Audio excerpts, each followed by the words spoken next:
22, mas é o segundo parágrafo. É o número 22, mas é o segundo parágrafo do número 22. Nós estamos acompanhando o Colégio dos Bispos e a sua cabeça.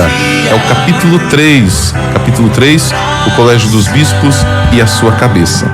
Diz assim então: o colégio, ou o corpo episcopal, não tem autoridade se nela não se considera incluído, como cabeça, o romano pontífice, sucessor de Pedro, permanecendo sempre íntegro o seu poder primacial sobre todos, tanto pastores como fiéis. Olha só, gente, aqui vem algo fundamental, que nós já comentamos esses dias e que nós temos acompanhado em muitos falatórios, e às vezes nós ficamos até um pouco tristes com algumas realidades que nós acompanhamos em relação a alguns católicos que criticam o Papa, que renegam a figura do Papa.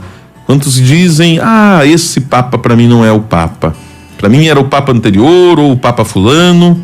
Gente, olha só, é magistério da Igreja, que nós só podemos nos considerar incluídos na Igreja se nós estivermos junto com o Romano Pontífice, que é o sucessor de Pedro, permanecendo sempre íntegro, o seu poder primacial sobre todos, sobre os pastores, mas também sobre os fiéis. Veja, não sou eu que estou falando, estou apenas repetindo as palavras da Lumen Gentium, parágrafo número 22, o número 22 é o segundo parágrafo.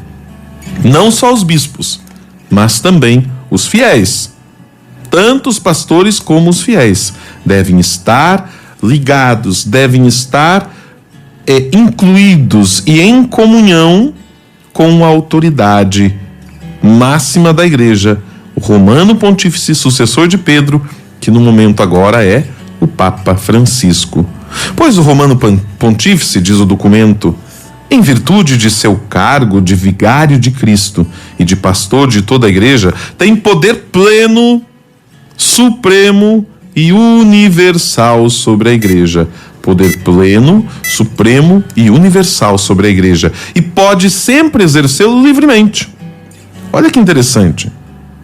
Nós conhecemos um pouquinho mais desta teologia do papado, deste poder papal. O Papa Paulo VI continua nos dizendo ainda: por outro lado, a ordem dos bispos, que sucede ao colégio apostólico no magistério e no regime pastoral, e na qual perdura continuamente o corpo apostólico em comunhão com a sua cabeça, o Romano Pontífice, e nunca sem ele, é também detentora do poder supremo e pleno sobre a Igreja Universal. Mas neste poder não pode ser exercido senão com o consentimento do Pontífice Romano. Então aqui nós podemos dizer assim, temos dois poderes, né? O poder do Romano Pontífice e o poder também do Colégio Apostólico, mas que só tem poder unido ao Romano Pontífice. E o Papa continua dizendo assim: só a Pedro o Senhor pôs como rocha e portador das chaves da Igreja e o constituiu pastor de toda a sua grei. Mas o ofício que deu a Pedro de ligar e desligar é sabido que o deu também ao colégio dos apóstolos, unidos à sua cabeça. Então o poder, da onde vem este poder então papal? Mateus 16, 18, 19. Dá uma conferidinha lá. É ali que Jesus entrega este poder, as chaves da Igreja, para Pedro. Aonde está o poder de ligar e desligar? Mateus 16, 19. É a catequese básica aqui, para nós partilharmos também nesse dia de hoje. Se nós nos dizemos católicos, nós precisamos justamente estar conectados ao Romano Pontífice. Se nós não estivermos ligados ao Papa, nós estamos automaticamente nos excluindo desta realidade. Nós acabamos nos excluindo, está aqui no documento. Se nós não estivermos juntos com o Papa, nós estamos nos auto-excluindo desta realidade da Igreja. Continuando, Este colégio, diz o Papa, porque se compõe de muitos, expressa a variedade e a universalidade do povo de Deus. E porque se agrupa sob uma só cabeça, significa a unidade da grei de Cristo. Então, assim, é claro, estamos em unidade, mas não se anula as individualidades. Por isso, o Papa recorda aqui variedade e universalidade do povo de Deus. Existem bispos mais conservadores, existem bispos mais liberais, mais abertos, mais fechados, mais carismáticos, menos carismáticos. E quando eu falo aqui de carisma, estou me referindo às vezes assim, até mesmo a simpatia, a comunicabilidade, a interpersonalidade, todas essas questões, né, que fazem parte também. E é a realidade humana que também se expressa na realidade da igreja.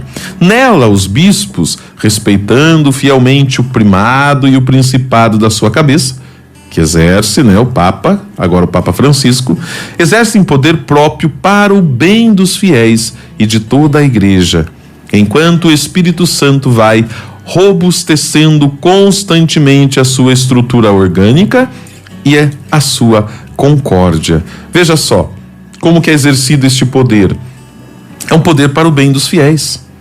Não podemos esquecer disso. Não é um poder simplesmente autoritário, mandatário. Não. Ele é um poder para o bem dos fiéis e para o bem de toda a igreja. E quem vai conduzindo para esta realidade é o Espírito Santo. Ele conduz os bispos e o Papa. O poder supremo que este colégio possui sobre toda a igreja é exercido de modo solene aonde? No concílio ecumênico. Não pode haver concílio ecumênico que como tal não seja aprovado ou ao menos reconhecido pelo sucessor de Pedro. Vamos dizer que de repente os bispos resolvessem fazer um concílio paralelo e não convidar o Papa Francisco. Diz aqui o documento que isso não pode, porque o Papa precisa aprovar. E é prerrogativa do Romano Pontífice, do Papa, convocar estes concílios, presidi-los e confirmá-los. Então, quem vai convocar é o Romano Pontífice.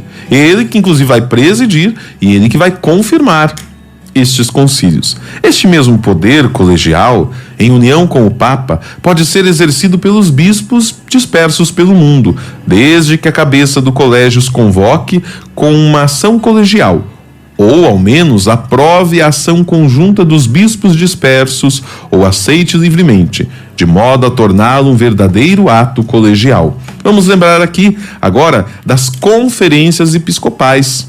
Padre, o que é isso? Conferências episcopais. Os países e os continentes se organizam também em conferências. Por isso nós temos aqui no Brasil uma conferência dos bispos que se chama CNBB. É uma conferência dos bispos do Brasil. E que, como nós acabamos de ouvir aqui, tem a sua autoridade também. Não é à toa. Quem faz parte da conferência episcopal? Os bispos. Por isso também tem a sua autoridade, estando ligada ao Romano Pontífice. Ou seja, obedecendo às normas que a igreja nos apresenta. Por isso, cabe a nós, como fiéis, o respeito à autoridade dos bispos que se reúnem uma vez por ano e em outras ocasiões para decidirem temas pastorais, temas orientativos para a igreja referente à realidade de cada país, ou até mesmo de cada continente, ou mesmo até de cada estado. Aqui no Paraná também temos a CNBB Regional Sul 2, ou seja, a Conferência dos Bispos, que se reúnem no Paraná para também tomarem decisões e organizarem a vida da igreja a partir da nossa própria realidade, aqui da realidade do Paraná, que é diferente de São Paulo, do Rio de Janeiro, de Minas Gerais, dos outros estados.